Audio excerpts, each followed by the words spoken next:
Hey everyone, welcome back to another video. അപ്പോൾ ഇന്നത്തെ വീഡിയോയിൽ ഞാൻ നിങ്ങളുമായിട്ട് ഷെയർ ചെയ്യുന്നത് എൻ്റെ കിച്ചൺ ഡീപ്പ് ക്ലീനിങ് ആണ്.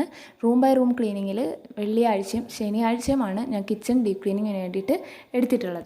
ഇത് കൂടാതെ ഒരു മാസത്തിൽ ചെയ്യുന്നത്, 2 മാസം ഇടവിട്ട് ചെയ്യുന്നത്, പിന്നെ സീസണലായിട്ട് അതായത് നോമ്പിന് മുമ്പ് ചെയ്യുന്ന ക്ലീനിങ്, അങ്ങനെ കുറേ ക്ലീനിങ്ങുകളൊക്കെ ഉണ്ട്. അപ്പോൾ ക്ലീനിങ് ഷെഡ്യൂൾ കാണുകയാണെങ്കിൽ കുറച്ചും കൂടി ക്ലിയർ ആവും.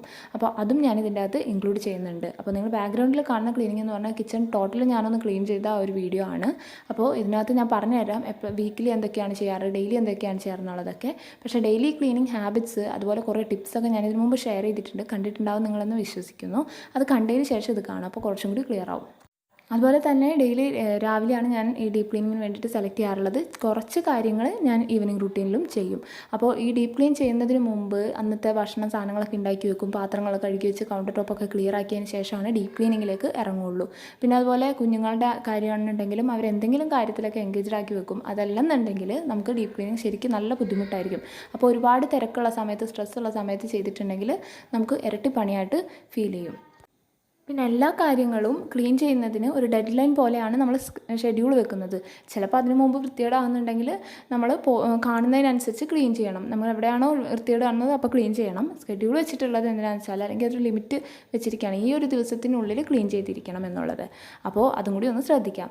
പിന്നെ മാറാല തൂക്കുക, അതുപോലെ തന്നെ ട്യൂബ്, ബൾബ്, കബോർഡിൻ്റെ മുകളിലത്തെ കബോർഡിൻ്റെ ഡോറുകൾ, ഇതൊക്കെയാണ് വീക്ക്ലി ക്ലീനിങ്ങിൽ ഞാൻ മെയിനായിട്ട് സ്റ്റാർട്ട് ചെയ്യുന്നത്, ഫസ്റ്റ് സ്റ്റെപ്പ്. അടുത്ത സ്റ്റെപ്പ്, എനിക്കൊരു മസാല സ്റ്റാൻഡ് ഉണ്ട്. അപ്പോൾ മസാല സ്റ്റാൻഡിലെ ടിന്നുകളൊക്കെ എടുത്ത് മാറ്റിയിട്ട് അതിൻ്റെ ഉള്ളൊക്കെ നന്നായിട്ട്, അടിയൊക്കെ നന്നായിട്ട് തൂക്കും. സ്റ്റാൻഡിൻ്റെ അടിയല്ല ഞാൻ പറഞ്ഞത്, ആ ഒരു ടിന്ന് വെച്ചിട്ടുള്ള ഏരിയയൊക്കെ തൂക്കുക. അത് വീക്ക്ലി ക്ലീനിങ്ങിൽ എല്ലാ വെള്ളിയാഴ്ചയും ചെയ്യുന്ന കാര്യമാണ്. മന്ത്ലി ക്ലീനിങ്ങിൻ്റെ സമയത്ത് ഞാൻ ഈ സ്റ്റാൻഡ് എടുത്ത് മാറ്റിയിട്ട് ആ കൗണ്ടർ ടോപ്പും അതുപോലെ തന്നെ അതിൻ്റെ സൈഡിലുള്ള വാളും ഒക്കെ നന്നായിട്ട് ക്ലീൻ ചെയ്യും. അതുപോലെ തന്നെ മന്ത്ലി 2-3 മാസം ഇടവിട്ട് ഞാൻ ഈ സ്റ്റാൻഡ് ഒന്ന് കഴുകിയെടുക്കാറുണ്ട്. നമ്മുടെ ഇപ്പോൾ ഓയിലൊക്കെ, പ്രത്യേകിച്ച് സൺഫ്ലവർ ഓയിലൊക്കെ യൂസ് ചെയ്യുമ്പോൾ അതൊക്കെ തെറിച്ചിട്ടുണ്ടെന്നുണ്ടെങ്കിൽ നമ്മൾ സാധാരണ രീതിയിൽ ക്ലീൻ ചെയ്യുമ്പോൾ അത് അത്ര അങ്ങോട്ട് വൃത്തിയാവില്ല, നല്ല സോപ്പിട്ട് തന്നെ കഴുകേണ്ടി വരും. സോ കഴുകി ഞാൻ വെയിലത്ത് വെച്ച് ഉണക്കിയെടുക്കുന്നത് 2-3 മാസം ഇടവിട്ടിട്ടാണ്. പിന്നെ നമ്മുടെ കിച്ചണിൽ ഇപ്പോൾ മെയിനായിട്ടുള്ള സംഭവമാണ് ക്യാബിനറ്റിൻ്റെ ഡോറിൻ്റെ പുറം ക്ലീൻ ചെയ്യുന്നത് ഞാൻ ഡെയിലി ക്ലീനിൽ പറഞ്ഞിട്ടുണ്ടായിരുന്നു. അപ്പോൾ ഉള്ളിലത്തെ ഡോറുകളാണെന്നുണ്ടെങ്കിലും ഞാൻ ഈ പറയുന്ന പോലെ വൃത്തികേടാകുന്നതിനനുസരിച്ച് ക്ലീൻ ചെയ്യും. പിന്നെ നന്നായി ഒന്ന് ഡീപ്പ് ക്ലീൻ ചെയ്യുന്നത് ഈ മന്ത്ലി ക്ലീനിങ്ങിൻ്റെ അകത്താണ്. വീക്ക്ലി ക്ലീനിങ്ങിൽ ഞാൻ ഇതിനുള്ളിൽ വിരിച്ചിട്ടുള്ള ഷീറ്റ് എടുത്ത് മാറ്റും, എന്നിട്ട് സാധനങ്ങളൊക്കെ വീണ്ടും വേറൊരു നല്ല ഷീറ്റ് വിരിച്ചിട്ട് അതിലേക്ക് വെക്കും.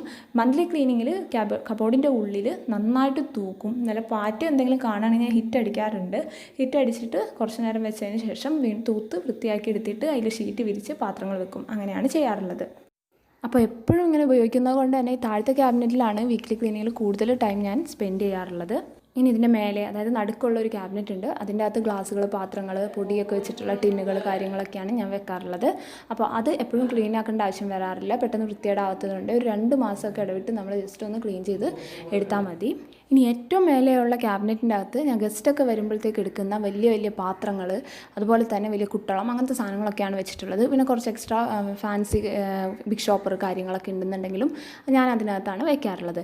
അപ്പോൾ ഇത് ഞാൻ സാധാരണ രീതിയിൽ മന്ത്ലി ക്ലീനിങ്ങിലും ഇൻക്ലൂഡ് ചെയ്യാറില്ല. പക്ഷേ ഇതിൻ്റെ ഡോറ് ഞാൻ തുടക്കുന്നത് ആഴ്ചയിൽ തുടക്കാറാണ് പതിവ്. അതായത് അതിൻ്റെ ക്യാബിനറ്റിൻ്റെ ആ സ്ലൈഡ് ചെയ്യുന്ന ആ ഡോറ് ക്ലീൻ ചെയ്ത് വെക്കും. കാരണം പൊടി അല്ലെങ്കിൽ നന്നായിട്ട് അറിയാൻ പറ്റും. അല്ലാതെ ഇത് ചെയ്യുന്നത് സീസണൽ ക്ലീനിങ് സമയത്താണ്. അതായത് പെരുന്നാൾ അല്ലെങ്കിൽ നോമ്പ്, അതിനൊക്കെ മുമ്പ് നമ്മൾ ക്ലീൻ ചെയ്യില്ലേ, ഞാൻ നോമ്പിന് മുമ്പാണ് ഇത് ക്ലീൻ ചെയ്ത് എടുക്കുന്നത്. അപ്പോൾ ഇതിൻ്റെ അകത്ത് വെച്ചിരിക്കുന്ന പാത്രങ്ങളാണെന്നുണ്ടെങ്കിൽ ഉപയോഗിച്ച് കഴിയുമ്പോൾ നന്നായിട്ട് ക്ലീൻ ചെയ്തിട്ടാണ് ഉണക്കിയാണ് വെക്കുന്നത്. അപ്പോൾ അതുകൊണ്ട് തന്നെ പിന്നെ ഉപയോഗിക്കുന്നതിന് മുമ്പ് വാഷ് ചെയ്തെടുക്കും. അപ്പോൾ പിന്നെ അത് ഡീപ്പ് ക്ലീൻ ചെയ്യേണ്ട ആവശ്യം വരാറില്ല. പക്ഷേ സീസണൽ ക്ലീനിങ്ങിൻ്റെ സമയത്ത് ഇതൊക്കെ എടുത്തിട്ടൊന്ന് വെയിലത്തൊക്കെ വെച്ച് ആ സാധനങ്ങളൊക്കെ ഒന്ന് ഞാൻ കഴുകി ഷീറ്റൊക്കെ ഒന്ന് മാറ്റി ആ ക്യാബിനറ്റ് വൃത്തിയാക്കി ഇടും. അതിൻ്റെ മേലുള്ള മാറാലയൊക്കെ തൂത്ത് വൃത്തിയാക്കി ഇടാറുണ്ട്. അപ്പോൾ ഈ ക്യാബിനറ്റിൻ്റെ ഉള്ളിൽ ഞാൻ സാധാരണ ന്യൂസ് പേപ്പറാണ് വിരിക്കാറ്. ഇപ്പോൾ ഇതുപോലെ കുറേ എക്സസ് ആയിട്ട് ഇങ്ങനത്തെ ഷീറ്റുകൾ ഇരിപ്പുണ്ടായിരുന്നു. അപ്പോൾ ഞാൻ ജസ്റ്റ് ഇത് വിരിച്ചപ്പോൾ ഇതിൻ്റെ യൂസ് എന്താണെന്ന് വെച്ചിട്ടുണ്ടെങ്കിൽ വാട്ടർ പ്രൂഫാണ് സംഭവം. അപ്പോൾ പ്രത്യേകിച്ച് നമ്മുടെ ഈ സ്റ്റീലിൻ്റെ സ്പൂണൊക്കെ ഇട്ട് വെക്കുന്ന ആ സംഭവത്തിൻ്റെ ഉള്ളിൽ ഇതിട്ട് വെച്ചിട്ടുണ്ടെങ്കിൽ അതിൽ തുരുമ്പ് കുറയാനായിട്ട് സഹായിക്കും. കാരണം അത് വെള്ളം അത്യാവശ്യം കുറച്ച് വലിച്ചെടുക്കുകയും ചെയ്യുന്ന വാട്ടർ പ്രൂഫാണ്, താഴേക്ക് പോവുകയില്ല. അപ്പോൾ ഇത് വളരെ യൂസ്ഫുള്ളാണ്. നിങ്ങളുടെ വീട്ടിൽ നമ്മുടെ വല്ല ഫംഗ്ഷനൊക്കെ കഴിഞ്ഞ് ബാക്കിയിരിക്കുന്നുണ്ടെങ്കിൽ ജസ്റ്റ് ഒന്ന് ട്രൈ ചെയ്ത് നോക്കാം കേട്ടോ. അതുപോലെ തന്നെ മന്ത്ലി ക്ലീനിങ്ങിൻ്റെ അകത്ത് നമുക്കിത് ഡീപ്പായിട്ട് ഈ റെയിൽ സംഭവങ്ങൾ, സ്റ്റീലിൻ്റെ സാധനങ്ങളൊക്കെ ക്ലീൻ ചെയ്താൽ മതി. അല്ലാത്തപ്പോൾ നമുക്ക് ഈ ഷീറ്റ് എടുത്ത് മാറ്റി വേറെ ഷീറ്റ് വിരിച്ചു കൊടുത്തിട്ടുണ്ടെങ്കിൽ നല്ല വൃത്തിയായിട്ട് കിടക്കുകയും ചെയ്യും. അപ്പോൾ എനിക്കൊരു കാര്യം പ്രത്യേകം പറയാനുണ്ട്. ഈ ചാനലിൽ പുതിയതായിട്ട് വന്നിട്ടുള്ളവരാണ് നിങ്ങളെന്നുണ്ടെങ്കിൽ ഡിസ്ക്രിപ്ഷൻ ബോക്സ് ചെക്ക് ചെയ്യാനായിട്ട് മറക്കണ്ട. അതുപോലെ ചാനലും വേണമെങ്കിൽ ഒന്ന് വിസിറ്റ് ചെയ്തിട്ടേക്കാം. നിങ്ങളൊരു ഹോം മേക്കർ ആണെങ്കിൽ നിങ്ങൾക്ക് യൂസ്ഫുൾ ആയിട്ടുള്ള ഒരുപാട് വീഡിയോസ് ഞാൻ പോസ്റ്റ് ചെയ്തിട്ടുണ്ട്. 2 വർഷത്തിന് മേലെയും നമ്മൾ ചാനൽ സ്റ്റാർട്ട് ചെയ്തിട്ട്. അപ്പോൾ അതിൽ ഒരുപാട് വീഡിയോസ് ഉണ്ട്.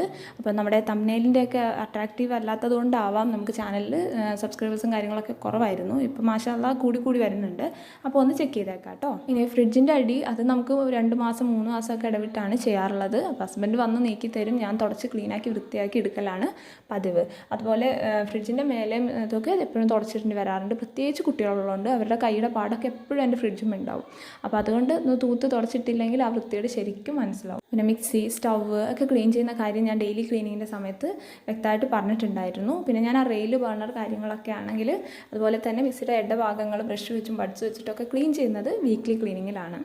പിന്നെ താഴത്തെ ക്യാബിനറ്റിൻ്റെ ഡോറാണെന്നുണ്ടെങ്കിലും അപ്പർ ടൈലാണെന്നുണ്ടെങ്കിലും ഈ എപ്പോഴും നമ്മൾ മിക്സിക്കൊക്കെ യൂസ് ചെയ്യുന്ന സ്വിച്ചുകളാണെങ്കിലും ക്ലീൻ ചെയ്യുന്നതും ഡെയിലി ക്ലീനിങ്ങിൽ പറഞ്ഞിട്ടുണ്ട്. അപ്പോൾ ഇനി ആരെങ്കിലും ആ ഡെയിലി ക്ലീനിങ് ഹാബിറ്റ്സ് അതുപോലെ അതിൽ ഒരുപാട് ടിപ്സ് ഞാൻ ഷെയർ ചെയ്തിട്ടുണ്ട് കിച്ചൺ ക്ലീനായിട്ട് മെയിൻറ്റെയിൻ ചെയ്യുന്നതിന് വേണ്ടിയിട്ട്. അപ്പോൾ അത് കണ്ടിട്ടില്ലെങ്കിൽ കാണാം. അതിൽ പറയുന്ന കാര്യങ്ങൾ എല്ലാം നമുക്ക് ശരിക്കും റെഗുലറായിട്ട് ചെയ്യേണ്ടി വരില്ല. ചിലപ്പോൾ 2 ദിവസം ഇടവിട്ട് 1 ദിവസം ഇടവിട്ടൊക്കെ ചെയ്യേണ്ടി വരുള്ളൂ. എക്സാമ്പിൾ പറയുകയാണെങ്കിൽ നമ്മുടെ വാൾ ടൈൽ, ക്യാബിനറ്റിൻ്റെ ഡോറൊക്കെ നമുക്ക് റെഗുലറായിട്ട് ക്ലീൻ ചെയ്യേണ്ടി വരില്ല. അപ്പോൾ അത് നമുക്ക് ഓൾട്ടർനേറ്റ് ഡേ ക്ലീനിങ്ങിലേക്ക് മാറ്റാം. അപ്പോൾ നിങ്ങൾ ആ ക്ലീനിങ് ഷെഡ്യൂളും കൂടി കണ്ടാലാണ് നിങ്ങൾക്കിത് മനസ്സിലാവുള്ളൂ. Daily cleaning habits, cleaning schedule, പിന്നെ കിച്ചൺ ഡീപ്പ് ക്ലീനിങ് കാണാനായിട്ട് ശ്രദ്ധിക്കുക കേട്ടോ.